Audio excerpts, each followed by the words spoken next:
Oh, holy crap, they launched in with, like, barely any warning. Let's get into this. Where's my got it?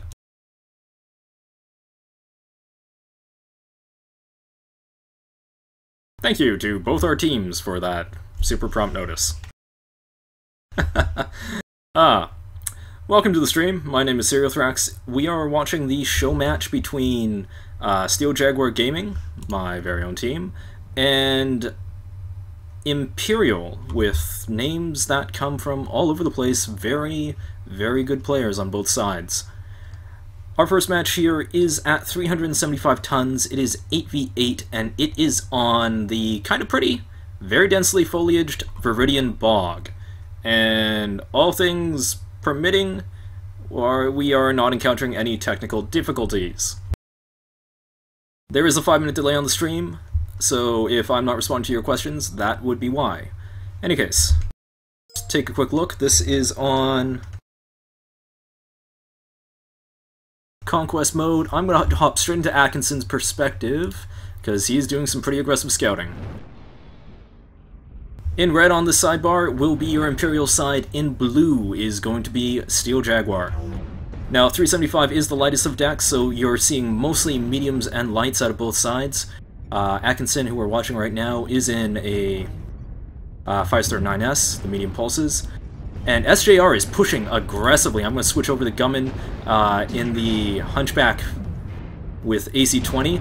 Imperial is up top on this, and Gut is leading the charge, already down to 60%, getting focused. The high ground, though, Rhythm is down to 57. Gut, let's hop in. For SJR, he is almost out in the Thunderbolt 9S, but he manages to rotate off the front. Selith now taking the focus fire for Imperial. And this is Merrick Civil War. Strikes are allowed, and they're coming in thick and heavy on both sides. Magician goes down for SJR, Gut goes down for SJR, so now it's 2-0 in favor of Imperial, with Tweaking dropping down 66%. However, Selith and Rhythm are heavily damaged, and damage is going out. Heimdallite drops hard. It's 7 mechs up Imperial, 4 mechs up Steel Jaguar. That's still a hell of a lot of firepower left for Imperial, though, and they have the high ground. This is looking bad. I'm going to pull up just into the sky here to show you this. After giving you a taste of that first-person action, and it's Core Knight, Grey Fox, and Lego left in lights, and they are getting swarmed. Well, there's still Wolverine 6Ks, and lots of other company up for Imperial. It is just legal department, and this is going to go Imperial's favor. Looks to be a 8-3 decision.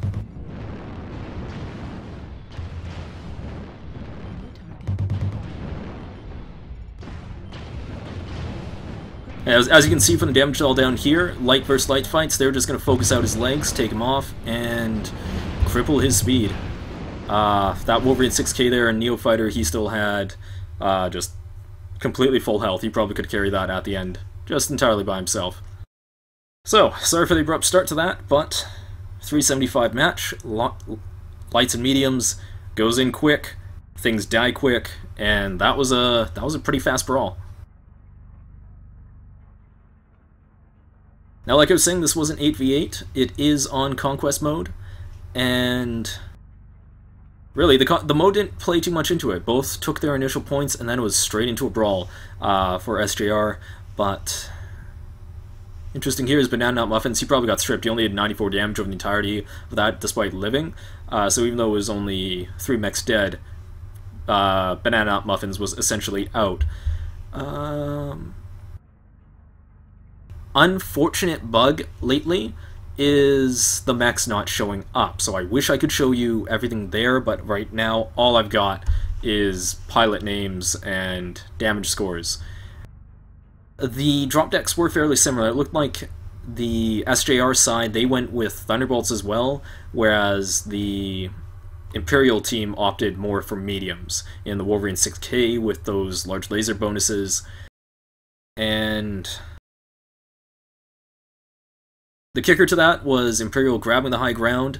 They had just enough warning to get all their guns turned as SJR was coming around the corner and get that fire on. It was first Gut leading the hill, leading the charge, getting 40% of his health knocked out. He drops back, Magician gets focused out next, and When 8 guys firing at you, even though it's not quite 12v12, 8v8 is still extraordinarily lethal.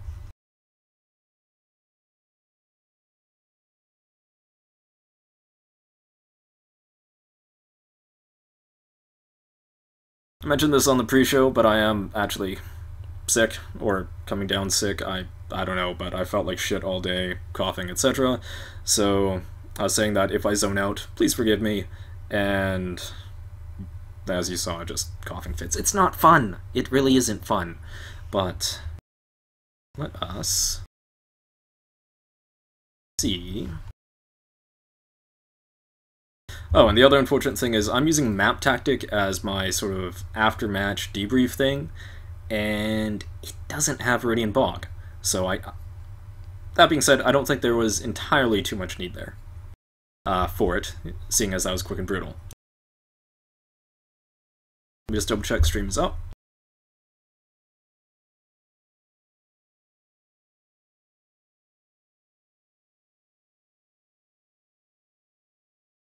Won't be the first time we've had technical difficulties, so I just want to be sure.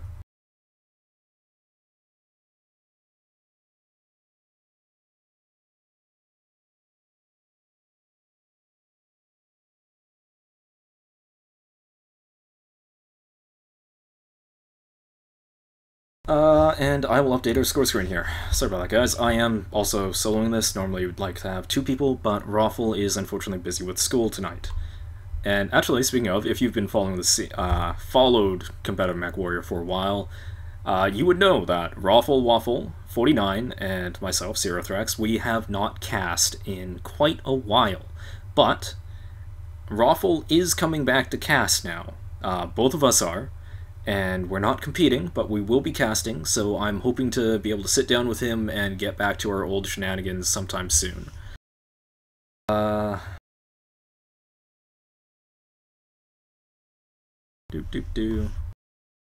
good to see it's up. Now,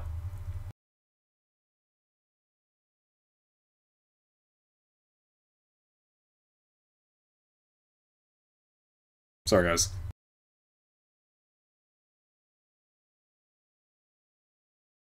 What am I leading into? Alright, well, going back to the context for this, show match between Steel Jaguar and Imperial. This is for Merrick Civil War. Merrick Civil War is a sort of a 4-team or 4-faction competitive league where I think they have like 4 or 5 teams per faction now. And you're essentially fighting over a little star map. I'll link this into chat in a second. But Imperial, to my knowledge, is not actually in Merrick Civil War. And so that would be why we're having this little show match here. Just to see what they can do inside that rule set. And Merrick Civil War is a little different from the other leagues. Run Hot or Die, for example, it just has tonnage restrictions, nothing beyond that. Merrick Civil War, you get a tonnage restriction, but you also get other restrictions like being unable to take certain weapon types or being unable to take clans at all. And in this fight, that's actually what we're running off of. And since I don't have the map, I might as well bring that up. So give me 15 seconds.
Anyways, I don't know why this isn't working. GG OBS, but essentially in the 8v8 you do game 1 375 tons, game 2 475, game 3 575, and in none of the drops are you allowed to use more than 2 of a single mech chassis.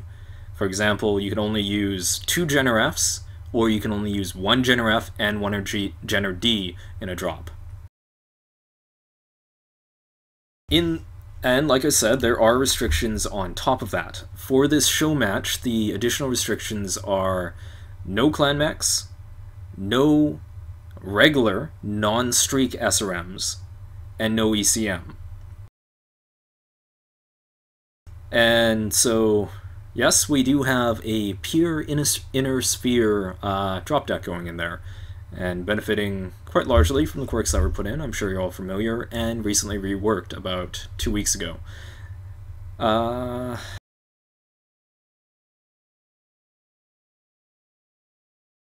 Speaking to the competitive history between these two guys, well, like I said, Imperial isn't in the Merrick Civil War.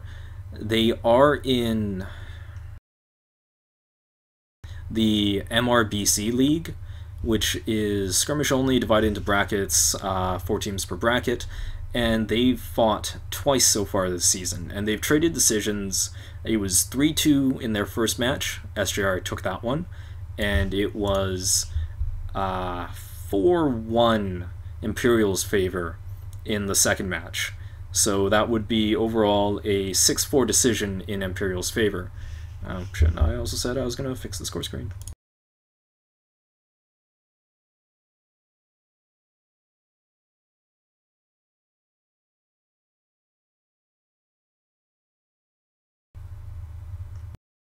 Overall, the history, like I said, Imperial, they've only met twice in their current incarnation. Imperial is a new team with very old members. If you look in their roster, you'll see guys like Aduvo, Aurora, Atkinson, Heimdallite, guys who have come from Lords, SWK, I guess Atkinson's bounced around like 1 billion units at this point, and they are purely tournament focused. And overall, their skill level is exceedingly high. If you follow the competitive scene at all, you recognize these names. On the other hand, Steel Jaguar, the name has been around since the beginning, since closed beta. It's been run by the Magician and many of his lackeys, like me, since then. I'm currently on hiatus, and right now there are definitely some new faces in that in those drops, but they have been consistent, I believe, over, it must be like 2.5 years now, in just the effort and the practice that they put in order to, well, try to be at the top of this game. And, well, we haven't been consistently up there, or consistently at the pinnacle. I'd say we've been consistently at the top 3. So, on both sides, very experienced competitors.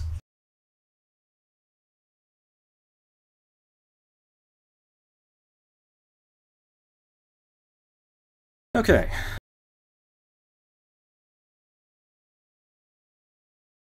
Yes, sir, I have noted your request to take off the left window when looking point of view. I kind of like it up as a caster so I can tell how the kills are going, because in Conquest mode, well, I can't see the kills, so, you know, see the stats and such. Plus, I need that to be able to bounce between people, unfortunately. Oh,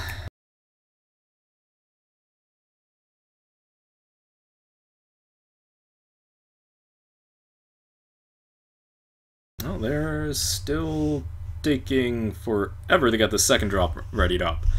I might as well see if I can give me like a few more seconds to see if I can get this OBS working, because I can show you Caustic Valley, which is the next match. It's going to be 475 tons 8v8 Caustic Valley Conquest.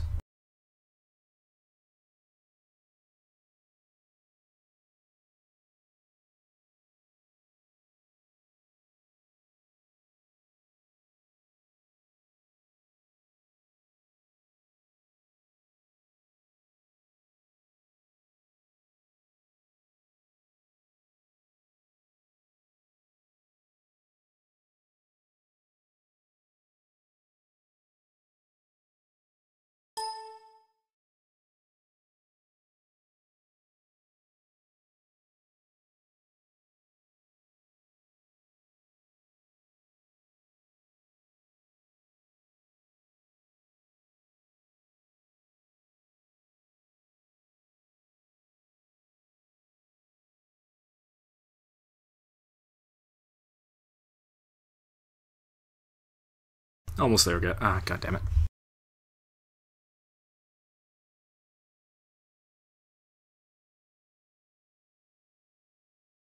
Hey, it worked!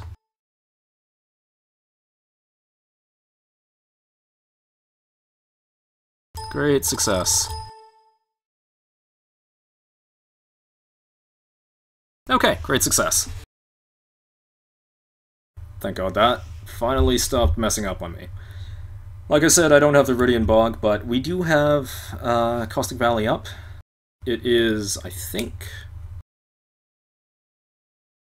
it's either the third or the fourth... no. River City, Forest Colony... I think it was the fourth map ever introduced, and so it's been a staple. It hasn't really changed at all, because changing maps hasn't really been a thing in MWO. I wish it was. Like 2 years later, we finally got the statues that everybody hates removed from River City. If you don't know what I'm talking about, you should be happy. But Caustic Valley, on Conquest mode, the fight over Theta is what's going to dominate this. You have, both sides have easy access. Both sides have easy access to any of these points outside, and it's generally pretty easy to secure 2 of them, and hold that while fighting for Theta. Oh, did they go? No, that was some other group. Okay. Well, fighting over Theta. If you decide to like keep rotating around the outside, oftentimes what'll happen is, say they're posted up in this section, well, naturally they have sight lines down into E3 and cutting you off from Epsilon, and that's why like a 2-point outside hold is generally the best you can hope for, unless you're sending your lights like all the way around, and then you're pretty much asking to get them cut off, isolated, and eliminated, especially in 8v8. That's pretty terrible. So this Caldera ring is the defining feature on this map and in this mode. Now, being IS only, this is 475, so it's the mid-weight drop. I would not be surprised to see maybe some Thunderbolts again. That said, it is extremely hot here, so you know what? Forget that. There are not going to be Thunderbolts. What I would expect to see would be dual Gauss Jagermechs, Hunchback Gridirons, and you know what? We're gonna find out because they just dropped.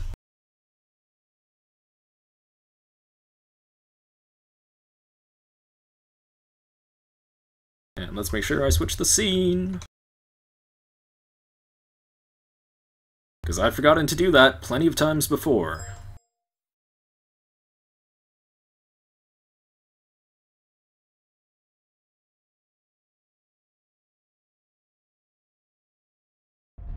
Alright, so we are into this. Once again, in red, we have Imperial, consisting of Aurora, Selith, Rithen, Heimdallite, Aduvo, Atkinson, Neophyter, and Proton. Like I said, all big names. And they have brought 1 Banshee, 2 Stalkers, a Wolverine, a Gridiron, a Raven 2X, and 2 5-star S's. The 5-star S's are the Medium Pulse Pokey version. And from the other side, out of Steel Jaguar, we're seeing 2 Wolverines, 2 Thunderbolts, 2 Jagermechs, a Catapult K2, and a Firestarter A. So they've opted more for the mediums and heavies. They've forgone the assaults.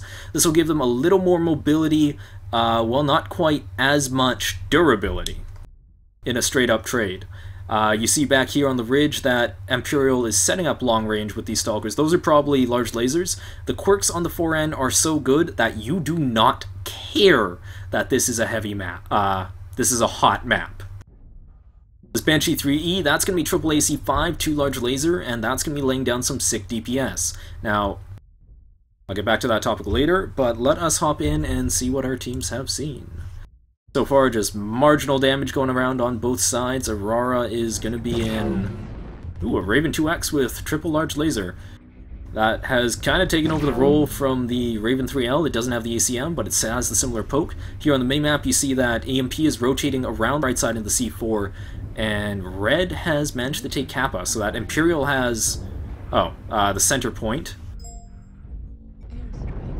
Gunman 129 and the Gauss Rifle Jägermech with SJR, they're rotating back around to meet them.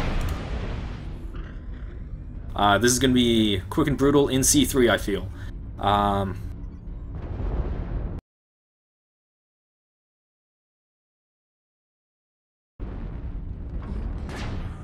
UAV up should show all of EMP for SJR. Ooh, 58% rather than 53% in the Banshee. Already down. Didn't get a lot of damage out. You can see the Gauss Rifle here peeking. Airstrikes coming out. And SJR is pushed down low. I'm going to hop back up to Eyes in Sky so we can see this a little better. You see here just ridge fight going on both ways.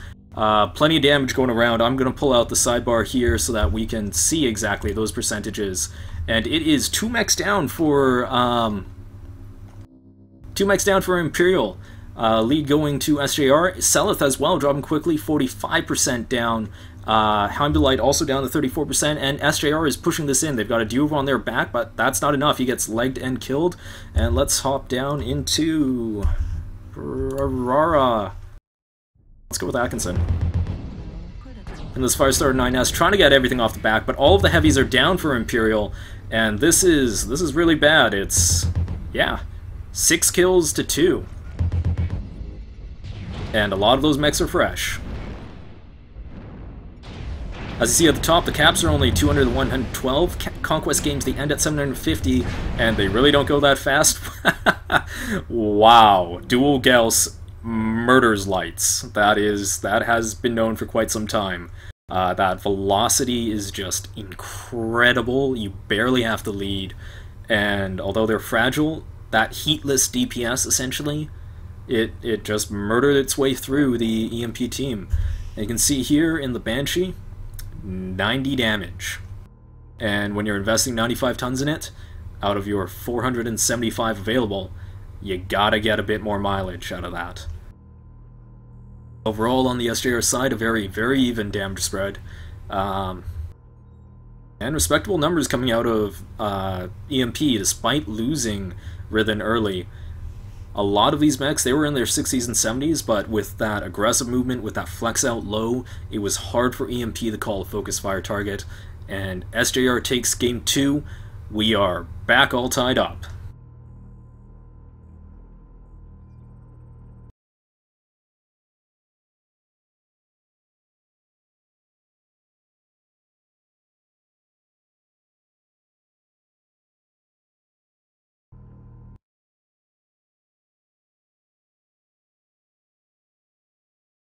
And with that coughing fit over, I can actually do some commentary.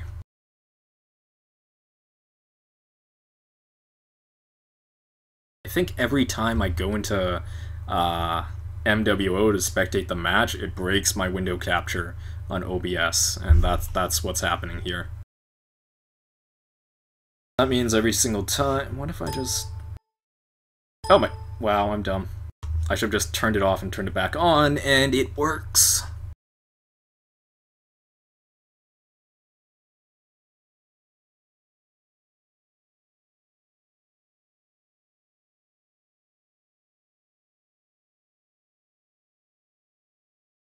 Alright, so EMP and Red spawned on the east side here, using these 2 spawn points here. They regrouped around D5. They had some quick scouts and harass out of Aurora's Raven, poking 3Ls over onto this ridge here, where SJR had formed up.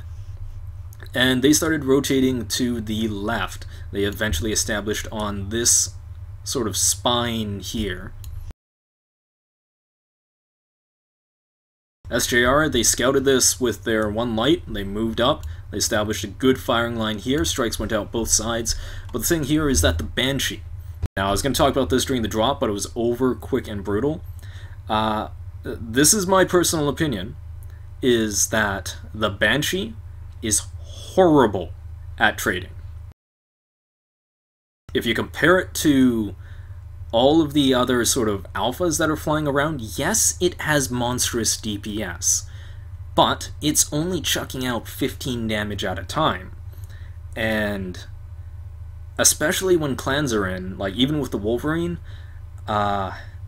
you're fighting lasers with like a 1 second duration, 500, 600 meter range that have like 30 alpha and require 0 lead. The AC-5s, they're like I said, they're fast firing, they're monstrous DPS if you can get them trapped out into the open, but you need that face time, and if it's against anything fast moving, or if they're far away, then that velocity, despite the buffs, is still going to come back and bite you. And like that face time there to get going, just 4 guys in your face, bam, bam, bam, he was dropped. And yeah, rest in peace, Banshee. So, my opinion, a slight mech composition advantage to SJR, fairly equal movement out of both teams, and just good shooting and good games to both sides on that one.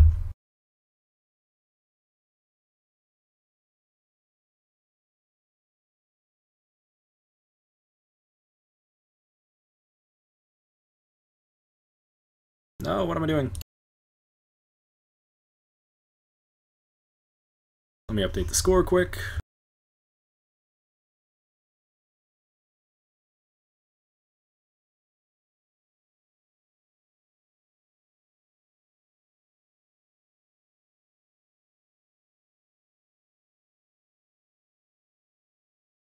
Alright, so we are going into Game 3. And let's have a look here. Game 3 is going to be on Forest Colony, the oldest map. And that is going to be at 575 tons. So, the heaviest drop deck. No surprise. And this is a best of 5, and you'll note that the weights are 375, 475, then 575. So what happens is that as you go into the 4th and 5th map, whoever is behind picks the tonnage they'd like to fight at, and to give them that advantage. So we are gonna have a game 4 for sure, and we'll find out. Hopefully one of them will message me the drop deck before they actually start, so I don't have to do the calculations. But in any case, Forest Colony, 475 tons. A reminder, the restrictions for this match are no clan mechs, no regular SRMs. Streaks are still allowed, but since clan mechs aren't around and the Streak Crow isn't around, that's not too big of a deal, because all of the Streak IS mechs, when they're limited to only Streak SRM2s, are just bad. And no ECM. So, yeah. Let us hop back over into our little drawing thing.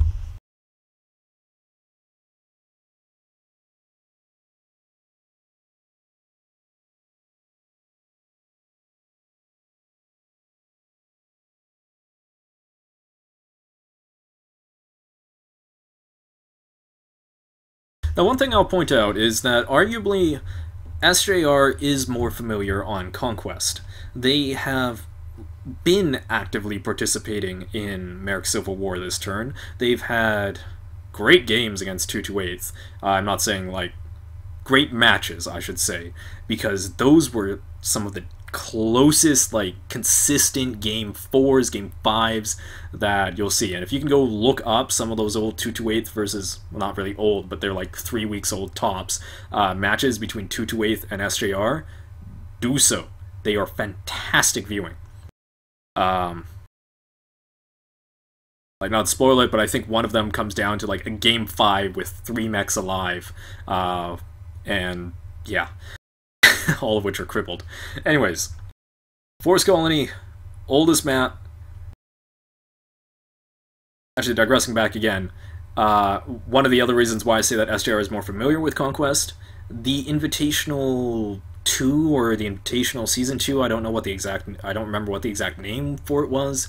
SJR versus Lords. Now, Imperial isn't Lords, I'll give them that, but they do have many of the same members on the roster. And the finals of the Invitational Season 2 was the first time Lords were defeated. And that was by SJR, that was on Conquest mode. Versine and Antonius Rex shoutcasted it. I played in it, it was fun. And I think that ended a like 10-month reign of terror. It didn't put a full stop to it, but I'd like to think it was a chink in the armor. I'm not going to talk down my that a little.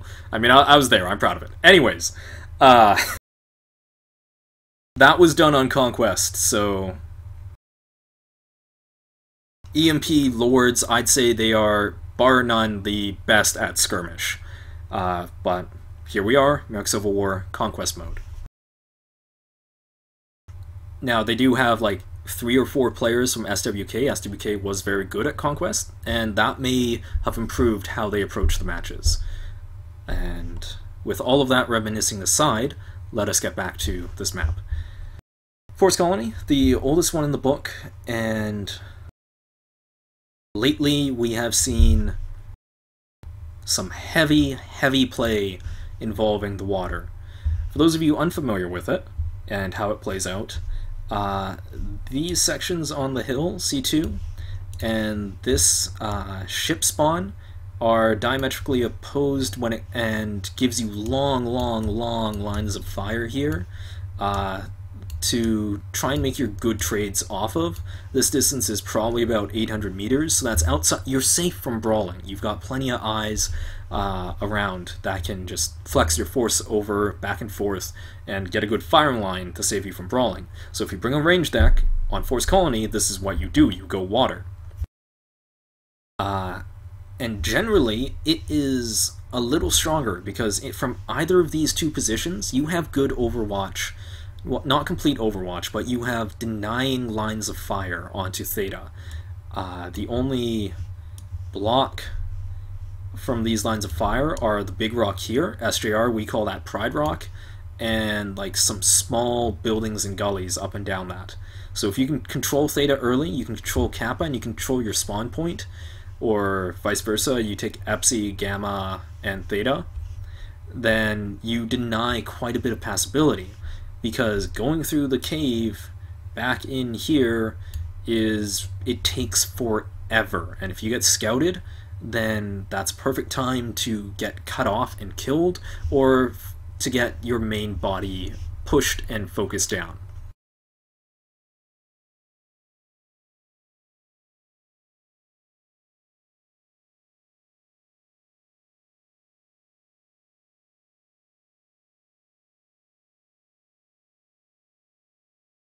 And it tends to be that the heavier you go in MechWarrior, the longer range you get.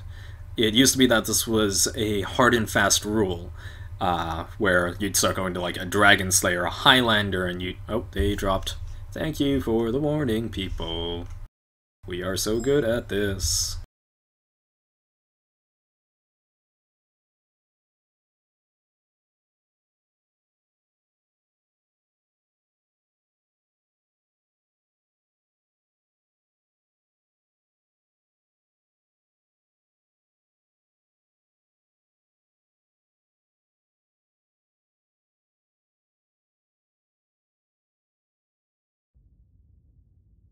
Okay, we have...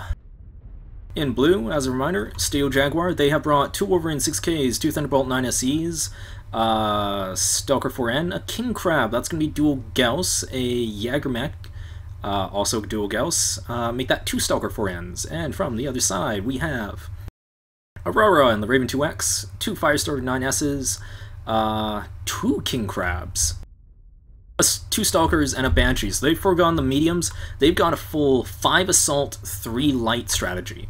And that's going to be fantastic for your range standoff. You just have the armor and the firepower to slug through and win your trades. Not so great on the mobility.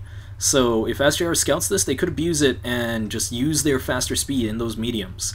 Now you already see Gut down to 90% in the Wolverine 6K. He's trying to take right side peaks, and Magician also down to 81%. That's just punishing fire coming in from this assault, reinforced assault lance. And I'm gonna pop in to see if we can show you some of that. At the same time, SJR, realizing this, they're flexing back to the left of ship, seeing if they can get better angles. Magician, you can see, wow, his right arm, which is all of his firepower, like the power fist of this Wolverine, already open. That's really bad. Heimdallite, though, leading the charge here. They're Imperial is rotating around left of Kappa, and SJR is pushing in from the side of the boat, but Imperial's firing line is already up. Gut goes down. He was leading the charge. Grey Fox 74%, taking a lot of hits. Heimdallite is the lowest on the Imperial side, and he's in a Stalker with 6 large lasers. He's not even getting focused that hard. Imperial continuing to move up. Let's show you. Magician is in the fight here now. I'm going to drop that down. SJR is getting kind of the lights for Imperial off by Kappa, taking some shots. It is 2 mechs down for SJR, 1 mech down for Imperial. Imperial with the lead, and these king crabs and these assaults. It's like I said, so much firepower that it's gonna be hard for these trades. But Magician drops Twiki Overlord, but Pie Maker and Ghost get taken out in return, so that makes it 4-2 kill-wise in favor of Imperial. Now Heimdallite in the Stalker, he's got half switched off. Grey Fox takes him out. I'm gonna switch off. Oh, Neofighter on Imperial's side, he's actually fully stripped in the Stalker, so the fight is much closer than it, well, no longer closer, but it was close for a while. It's 2-5, effectively 2-4, and Atkinson and the Firestarter is still pretty fresh. They're taking out Legal Department, the Thunderbolt 9SE, the Triple Large Pulse. He's out. There's just 1 left. Let's see if we can find the view. It is Magician in that Wolverine.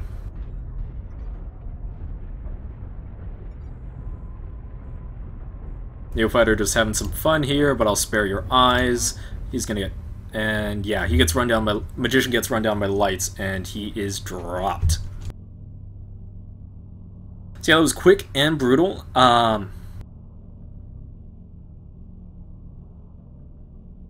Yay! Oh, I think I think I understand why the mechs aren't showing up. I think the mechs aren't showing up on Spectator unless I've been in their mech. I don't know. Maybe that makes sense. I'll try and test this theory on the next drop. It's weird.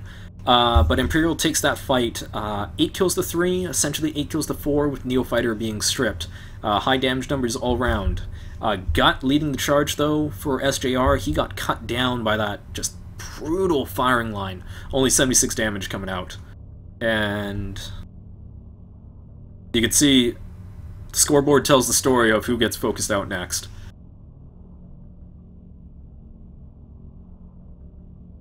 Yeah, basically what happened there, EMP, they roll that firing line out into the water, group of 5 assaults.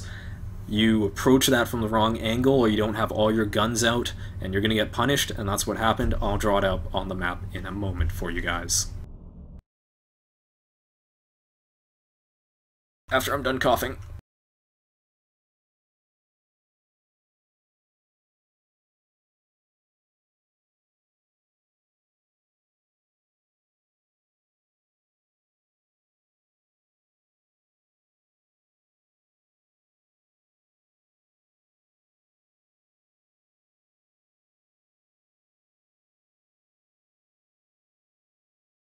Alright.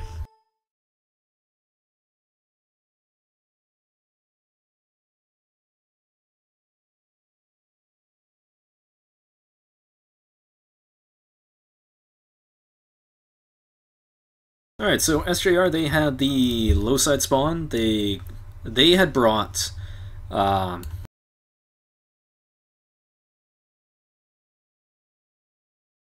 doesn't add up.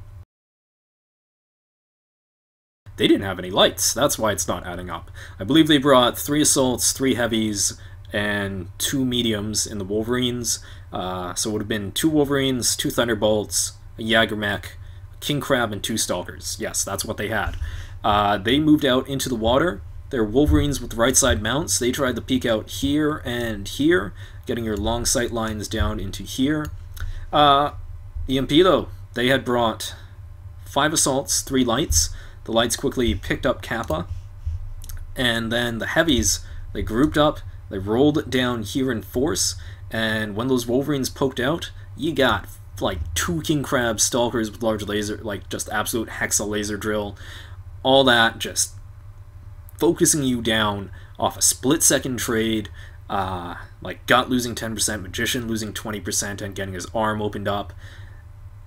It's hard to win those trades, and against that much armor and firepower. So what SJR did next was they tried to regroup.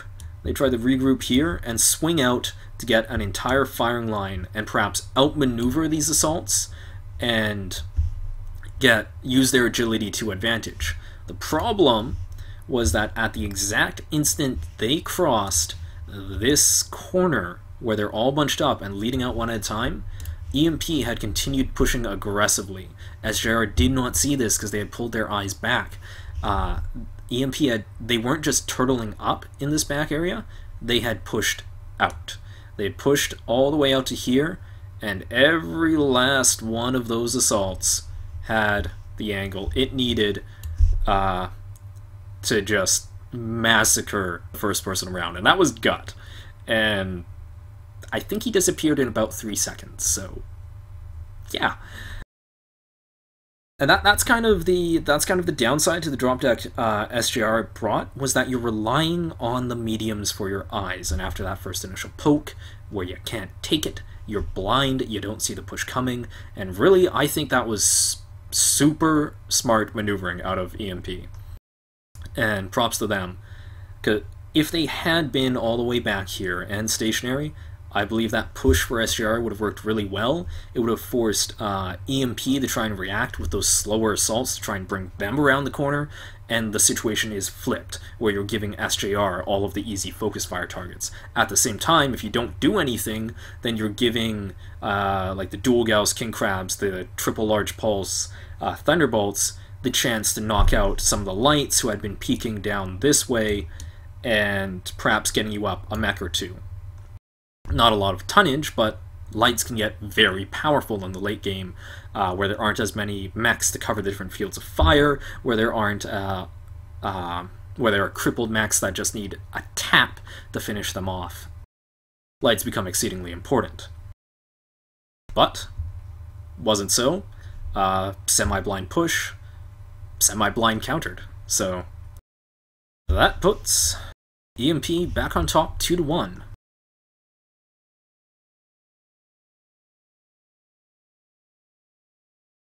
And our score now reflects that.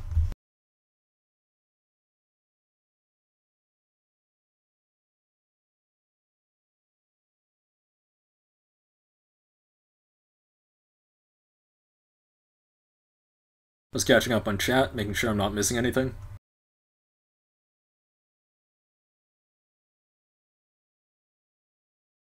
Homeless Bill, thank you for...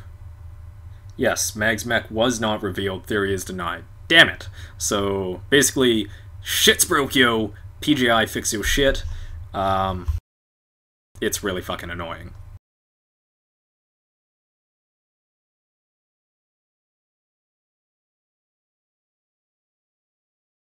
And Jaeger is saying that his ping tonight has been insane, so hopefully that wasn't causing too many issues during the drop. I'm sure I'll hear about it later. Ping all over the board seems to be high. It's been like that for the last week or so, and it definitely adversely affects competition. Atkinson saying that if you see him or Aurora above 30 ping when they virtually live on top of the data centers, shit's fucked. Any case. Hopefully John Cunningham, rest of the PGI guys can fix that. Hopefully whoever's working on the Spectate tool can fix that. And let us... Oh, we're looking at my dashboard. Fantastic. Yeah, let's move on to the next... Actually, no, I have to query which drop deck we're doing.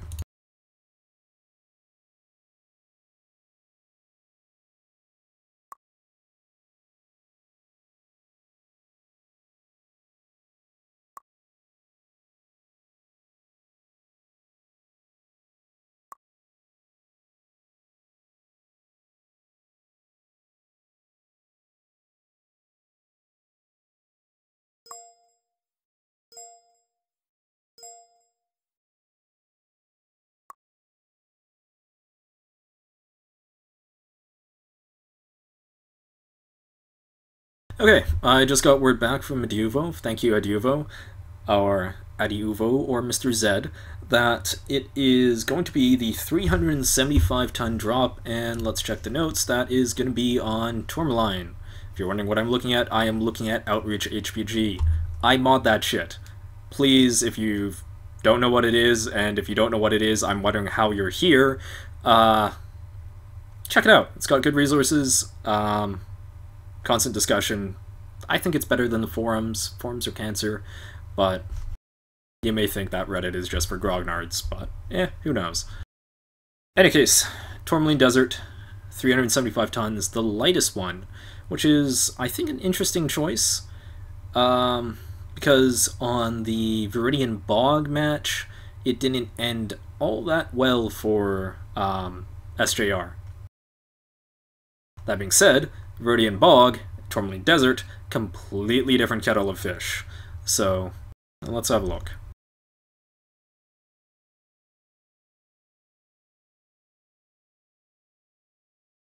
Also, let's watch my friends list to make sure they don't jump in again without telling me. Like they always do. It's annoying. Please give me like at least a minute's warning.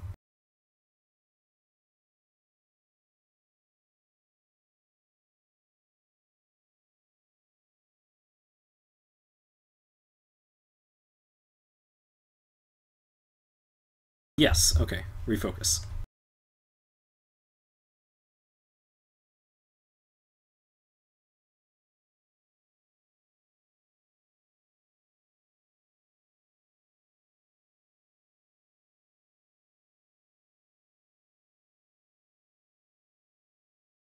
Okay, so 375 tons on Tourmaline Desert. Now, the map is deceiving, I'm sure you've all played it, but Tourmaline Desert can be quite large, and where it kind of focuses down, though, is in around Theta here. You'll notice that E4, you've got this spine, this ridge coming in, and that cuts the map down quite a bit. You've got, there is a gully down in here that you don't want to get stuck in, so that effectively cuts the map down quite a bit. And due to the terrain in this section, and this is a high wall here, it is only really viable to be moving through this path in and out of that section. So despite for all the geographical gigantic of it and me making up words, the actual fighting area tends to be only this E4, this D5 pass. Up here, there's in the little platform over top of Theta, which we call the stage, and sometimes down along this F5 ridge and into E6. The only times you venture out of that are to pick up the near cap points, and of course the ones you start with. I would be very surprised to see any of these caps getting flipped on the spawn ones. That would be Sigma here and Gamma here, although I think they're actually different in-game because my map is outdated. And they changed like what everything was. For example, on Caustic, Theta here was actually Kappa. I don't know. But the point that I'm trying to drive home here is that the fighting area of this map is a lot smaller than it appears. And it can turn into sort of a circle fight. Now that being said, the ranges in between like each of these corridors I'm pointing out, like from here on E4 down to, draw please,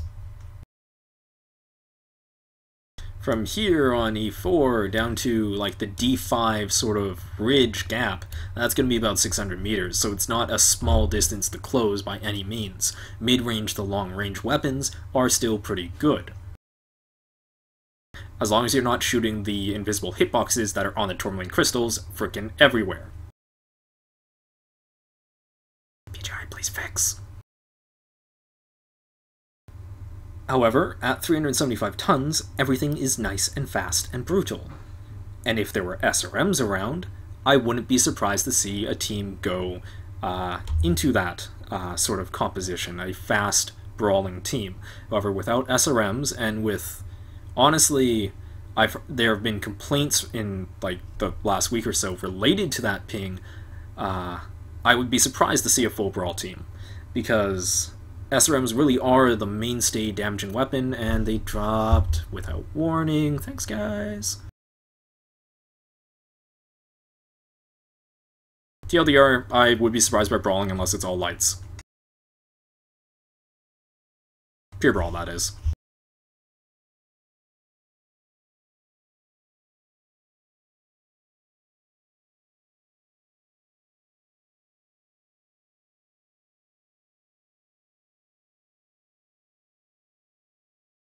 Alright, I think we're good.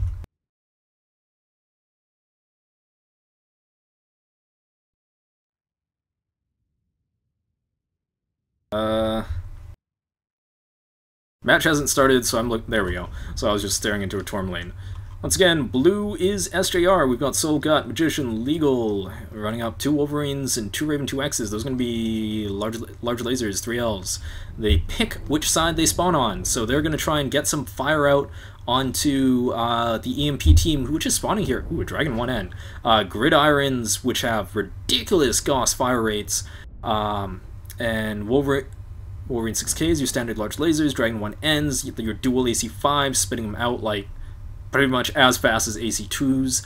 Ridiculous DPS. SJR has opted for the more laser-based game to EMP's ballistics. SJR is swinging over to the north-hand side there, seeing if they can pick up the cap point. Aduvo and Atkinson in EMP's lights are already there. You're just getting some trade here. I'm going to hop down into a first-person view and see you some of this shooting out of Heimdallite. But anyways, off those initial trades, I'd say the damage definitely went EMP's way. Gut and Legal Department took those Gauss shots, took those AC5 shots, and couldn't quite get the laser damage down in return. Let's have a quick look. Raven 2X took a center hit from Gauss. Gut took a Wolverine 6K, center, left, right. So not so bad, but like not quite what you want. And as you see here, those are 700-meter shots, so not the closest thing in the world. EMP is rotating cross towards the ring, towards the E5 area, E5, F5, and SJR has had the stage in the D4 gap. They're going to rotate up and try and take E4 back from EMP. Let's get into the air. They're actually getting a lot of damage out onto Selith's Wolverine, dropping it down to 70%, but damage coming back in return. Piemaker and company are being caught out in the open here as they make that move towards E5. G-Man goes down. He was legged. EMP is rolling in force through the center point, and SJR, they got caught a little bit out on that move. And if I could get the correct keys to go, I would go show you. Piemaker here is in a Thunderbolt with triple large pulse. He's kind of outranged on this map, definitely, by those Gauss and those AC5s. EMP is continuing to roll in force, just up into E4. They're going to try and turn this into a brawl. They've left 2 guys back by Gamma. And dire straits for the SJR team.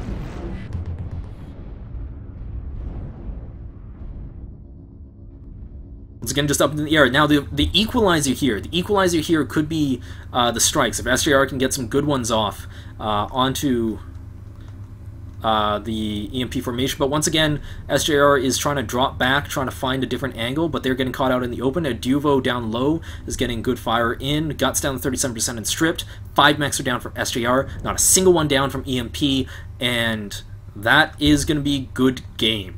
With tweaking the last one up, and relentlessly pursued, he's legged, and he's out in that Firestarter.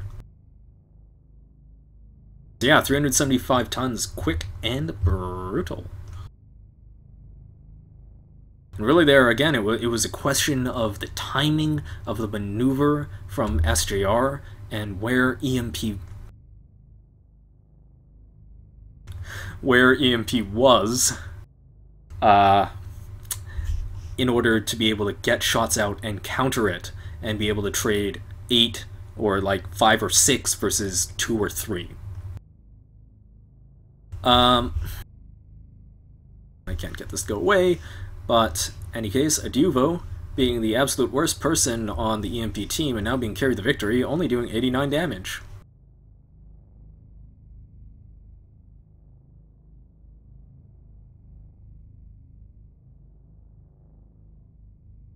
And I also think composition-wise going into that EMP's drop deck was, I feel better. The large lasers are great at the poke, but once you get into a brawl, Tourmaline is a hot map. And the other thing was that the exact ranges that they were at, 750, 800 meters,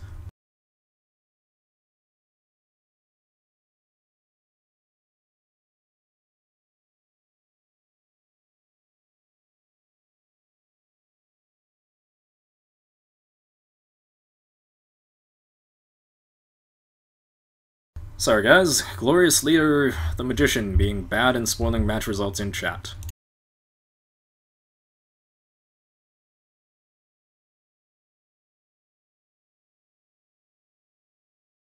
And he's been unbanned. Okay. The fight was happening at 700 to 800 meters, and if you can get a good firing line, it's still a little outside of your optimal. While ballistics are like the Gauss. Well, Gauss is, I'd say, pretty easy to hit with. The AC5s, perhaps, on the Dragon are a lot harder to hit with. They'll hit a lot... Wow, I really didn't pick my words properly there. While they're more difficult to hit, a lot harder. I almost said harder and harder. Any case. They got the better trades, is what I'm driving home here. And I will just draw it up for... because why the heck not? Because if I don't do Siri face, Scotty's probably gonna yell at me later. My video goes here. Alright,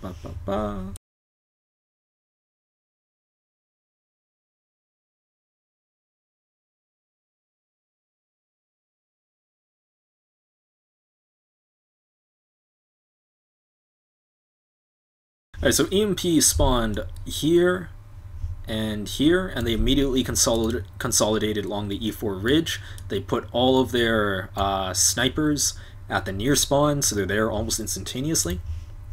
SJR tried to get this lance going right here with the quirked large laser Ravens and Wolverines.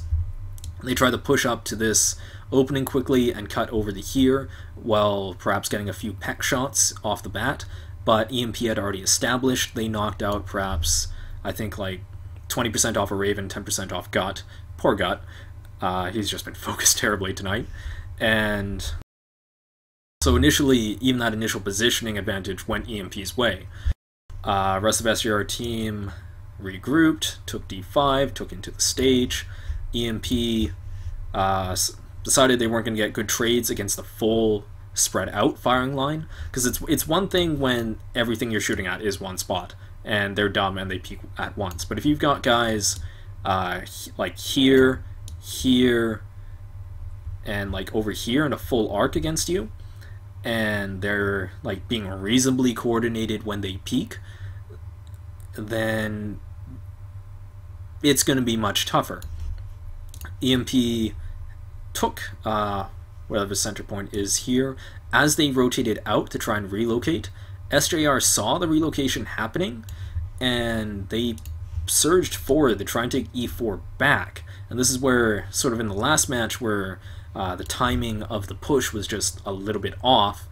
By the time that happened, by the time like their lead elements got to E4 okay, but they had 2 or 3 guys just kind of trailing through this opening here at the same time as EMP crossed into here. And once EMP gets here, you've got shots for days into here with absolutely zero cover for the mechs crossing the open. And the guys back up in E4, due to how these crystals are, cough invisible walls, due to how these crystals are, it's really tough to get shots back onto the theta cap, or to exactly where EMP was. And that's where SJR lost a lot of armor. They lost, I forget who it was off the back. Piemaker got pummeled down to like 55% as well. And attrition-based game spirals from there. Next time SJR tries to run sort of like back out to here, EMP regains the high ground, SJR no longer has like the brawling large lasers. They no longer have the armor to go to get into a counter push and swing the momentum back, and it crumbles downhill from there. You saw at the end of that game how there were like 6 guys alive, you blink, and there are 2 guys alive. But overall, I should update the score. Imperial takes game number 4, and they'll take this 3-1. I don't think they are continuing, or at least nobody has told me anything about that. But I will double check to see if they're just going to play game 5 out for shits and giggles.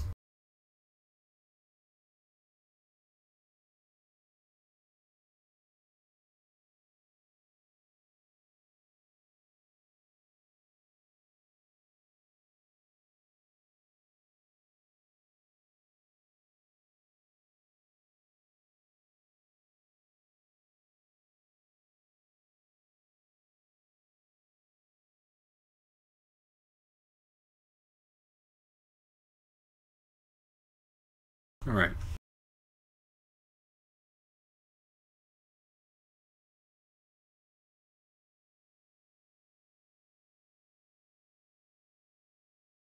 Alright, well, seems like from chat that they are not continuing on, so let's wrap this up.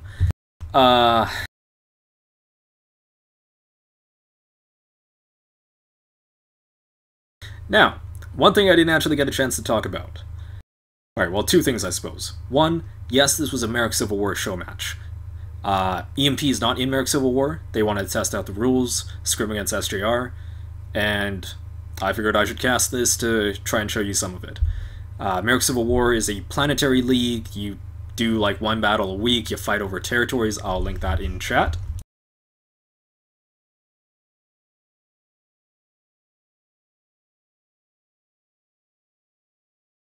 And that's been linked. In 5 minutes you'll find out why.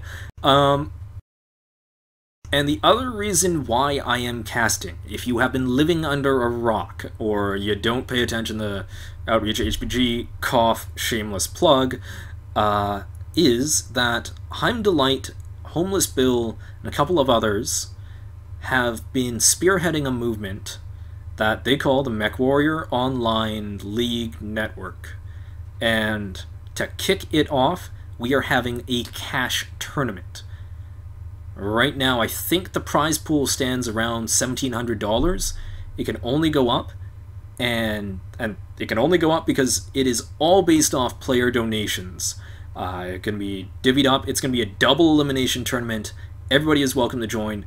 At the moment, it is 12v12. The rule set is alternating between skirmish matches and conquest matches in order to change it up and prevent just completely campy series. And that is going to be starting in about a month and a half, I think. Month and a half, somewhere around those lines. And it was just announced like 2 days ago. The reason I'm casting, the reason why I said Raffle Waffle is getting back into casting, if not playing, definitely not playing, he doesn't have time, neither do I, is because we are going to be bringing you more shoutcasts for that tournament, and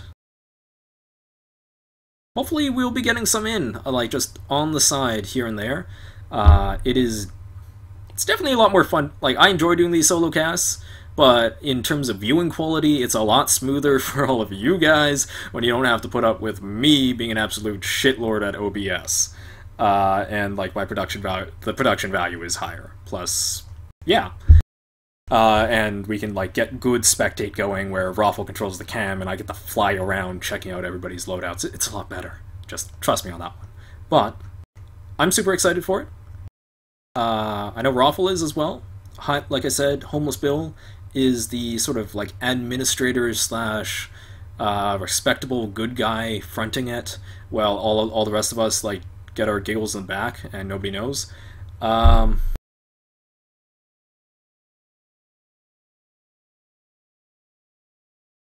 I'll link to the chat.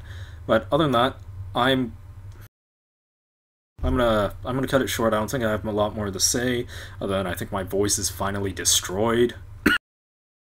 And I will give you the link to the outreach thread announcing that. Hey look, everything happens on Reddit. One last shameless plug. Good games, EMP, SJR, EMP taking that show match away 3-1. Thank you all for tuning in. I know there's like 50 or 60 of you guys right now. It's slowly been going up. It means a lot to me. It's fantastic. I'll be back in like 10 or 15 minutes streaming again. Actual like gameplay this time. Not for MWL though. It might be a bait and switch. I'll probably be playing tanks. Night guys.